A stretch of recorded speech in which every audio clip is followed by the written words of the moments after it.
Assalamualaikum warahmatullahi wabarakatuh. Alhamdulillahirrabbilalamin. Wassalatu wassalamu ala asrafil anbiya'i wal mursalin wa ala alihi wa sahbihi ajmain. Qala rabbi shrah li sadri wa yassir li amri wahlul 'uqdatam min lisani yafqahu qawli.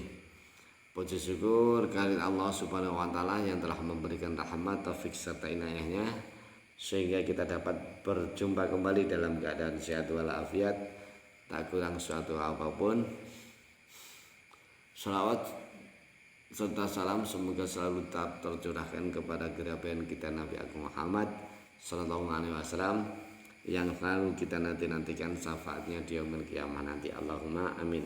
Nah, pada kesempatan kali ini saya akan meneruskan dari pemaparan selanjutnya.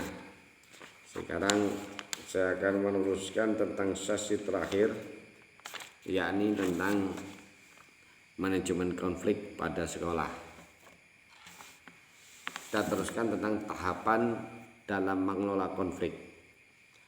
Ada 3 tahapan dalam mengelola konflik atau pengelolaan konflik itu. Nomor 1, perencanaan analisis konflik. Pada tahap ini dilakukan identifikasi konflik yang terjadi untuk menentukan sumber penyebab dan pihak-pihak yang terlibat dalam konflik tersebut. Jika konflik sudah dalam tahap terbuka akan dapat mudah dikenal, tetapi jika masih dalam tahap potensi atau tersembunyi, perlu diberi stimulus akan menjadi terbuka dan dapat dikenal. Nomor 2, evaluasi konflik.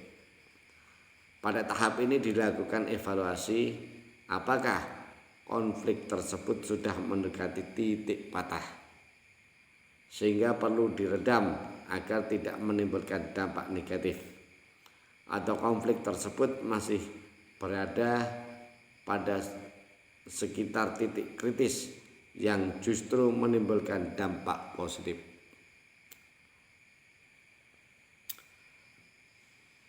Atau justru baru dalam tahap tersembunyi sehingga perlu diberi stimulus agar mendekati titik kritis dan memberikan dampak positif.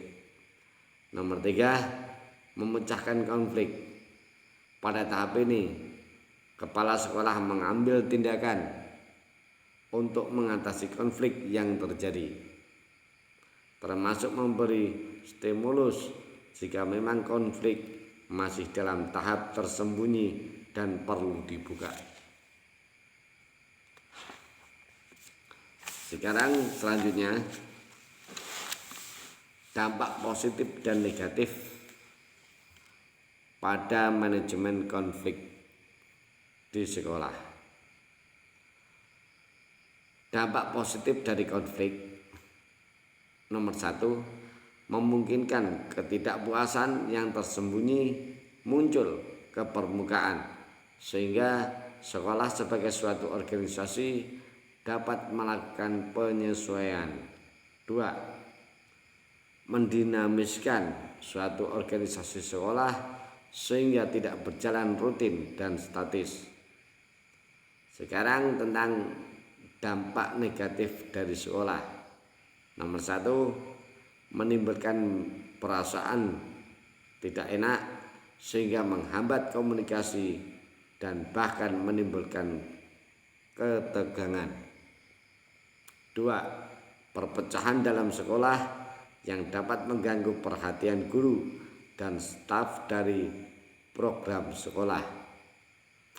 Jadi yang terpenting bagi kepala sekolah bukan mengelak terhadap adanya konflik, tetapi mengolahnya agar dapat mendorong sekolah menjadi dinamis dan konflik tidak melampaui titik patah yang mengakibatkan terhambatnya program sekolah.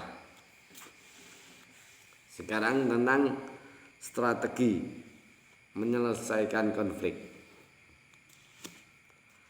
Ada 4 strategi untuk menyelesaikan konflik yang efektif di sekolah, yaitu A, teknik konfrontasi, B, menggunakan gaya tertentu.